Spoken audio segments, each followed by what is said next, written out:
भक्तों को दर्शन देने आए बिहारी जी। सच्ची घटना पर आधारित ये कहानी चलिए सुनते हैं। मैं अपनी दादी के साथ पहली बार उनके ग्रुप के साथ बिहारी जी के दर्शन करने के लिए वृंदावन गई थी। मेरी आयु उस समय रही होगी लगभग 11 वर्ष। मेरी दादी ने मुझे बचपन में बिहारी जी की और उनके दीवानों की इतनी कहानियाँ सुनाई थी कि मैं बिहारी जी के दर्शन करने के लिए बड़ी उत्सुक थी। हम सब बिहारी जी के मंदिर के बाहर बिहारी जी को चढ़ाने के लिए कमल के पुष्पों की माला और बड़े पेड़े खरीद रहे थे। हम सब लोग पूरी रात सफ़र करने के कारण बहुत थक चुके थे। हम में से कुछ लोग जाकर मंदिर के बाहर बनी सीढ़ियों पर जाके बैठ गए। मैं भी उन्हीं लोगों के साथ जाकर बैठ गई। तभी मुझे बैठे कुछ ही देर हुई थी और मुझे ऐसा लगा कि मेरे पास से कोई तेजी से भागकर मंदिर के प्रवेश द्वार तक गया और अंतर ध्यान हो गया हो। जब मैंने उसकी तरफ देखा तो मुझे ऐसा लगा कि क्या मैं उसे जानती हूँ। कहीं ये वो तो नहीं जिनके बारे में मैंने बचपन से दादी के मुख से कथाएं सुनी हैं। मुझे पता है कि वो कैसे चलता है, कैसे दिखता है। पहली बार में ऐसा लगा कि मेरा रोम रोम पुलकित हो उठा। मैंने अपने साथ ऐसा होते हुए पहले कभी नहीं देखा था। मैं उसी वक्त उठकर अपनी दादी के पास गई और मैंने उनसे बोला कि दादी दादी, अभी मैंने बाकी बिहारी जी को मंदिर के अंदर प्रवेश करते हुए देखा है। दादी ने मुझे तुरंत सबके सामने डांटते हुए बोला कि तू पागल हो चुकी है क्या लड़की, ऐसा कुछ नहीं होता जैसा तू सोच रही है। मैं जाकर अपनी जगह घर वापस बैठ गई। मुझे इस बात का दुख नहीं था कि मुझे दादी ने सबके सामने डांट लगाई। मुझे दुख तो इस बात का था कि जिनके मुख से मैं बचपन से बाकी बिहारी की कहानी सुनते आ रही हूँ, वो कह रहा है कि ऐसा कुछ नहीं होता।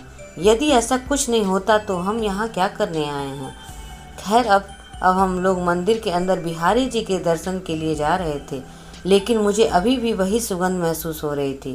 परंतु मुझे वह सुगंध केवल वहीं तक महसूस हो रही थी जहाँ पर जाकर बिहारी जी अंतर्ध्यान हुए थे। मैं बार बार मंदिर से बाहर निकल के उसी जगह पर जा रही थी सुगंध महसूस करने के लिए। मैंने यह काम 3 बार किया। जब मैं चौथी बार जाने वाली थी तब दादी ने मुझे फिर डांट लगाई और बोली कि तू बार बार बाहर क्या करने जा रही है। यह हमारे लिए एक नई जगह है। अगर तू यहाँ पर खो गई तो तुझे यहाँ ढूंढना बड़ी मुश्किल हो जाएगा। हमारे लिए इस बार जब दादी ने मुझे डांटा तो मुझे अच्छा नहीं लगा, क्योंकि दादी ने मुझे आज से पहले कभी नहीं डांटा था और आज उन्होंने मुझे 2 बार डांट लगाई। खैर, अब हम लोग बिहारी जी के दर्शन के लिए उनके कपाट खुलने का इंतज़ार कर रहे थे। अगले ही क्षण जैसे ही कपाट खुले तो मुझे देखकर बड़ा अचंभा हुआ कि वही सुगंध, वही वस्त्र, वही श्रृंगार।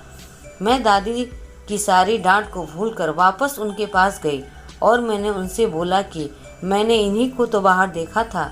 अब दादी ने हमारे साथ जो लोग आए थे उनमें से एक महिला के कान में जाकर कुछ बोला और मेरा हाथ पकड़कर उसी धर्मशाला पर ले आई जहां हम लोग ठहरे हुए थे। दादी ने आश्रम के कमरे में ले जाकर कमरा बंद कर दिया। जैसे ही दादी दरवाजे के जंजीर लगाकर मेरी तरफ मुड़ी, उनके चेहरे की दशा ही बदल चुकी थी। उन्होंने मुझे तुरंत अपने गले से लगा लिया और हम पता नहीं उसी तरह से कितनी देर तक खड़े रहे। मुझे अभी भी उनके व्यवहार कुछ समझ नहीं आ रहा था। बहुत देर बाद जब दादी ने मुझे छोड़ा तो प्रश्चित की तरह खड़ी थी और उनकी तरफ देख रही थी। जब दादी ने थोड़ी देर बाद अपना मौन तोड़ा तब तुझे अभी भी नहीं समझ आया? तेरे पे बाकी बिहारी की कृपा हो गई। जो तूने अपनी 11 वर्ष की आयु में पा लिया है वो मुझे 70 वर्ष की आयु में भी नहीं मिला। अरे पगली, तूने तो हमारा पूरा कुल ही ताड़ दिया है। इसके बाद जब तक हम वृंदावन में रहे तब तक हम अपने कमरे के बाहर नहीं निकले। अगर कोई पूछने आता तो दादी उसको यह बोलकर भेज देती कि तबीयत खराब है। ना सुबह की इच्छा ना शाम की, ना सुबह की इच्छा ना शाम की चाहत है। जिस पहर तुम मिलो वही इसकी इबादत है। बोलिए बाकी बिहारी लाल की जय। कहानी पसंद आई हो तो प्लीज़ लाइक एंड सब्सक्राइब ज़रूर करें। धन्यवाद।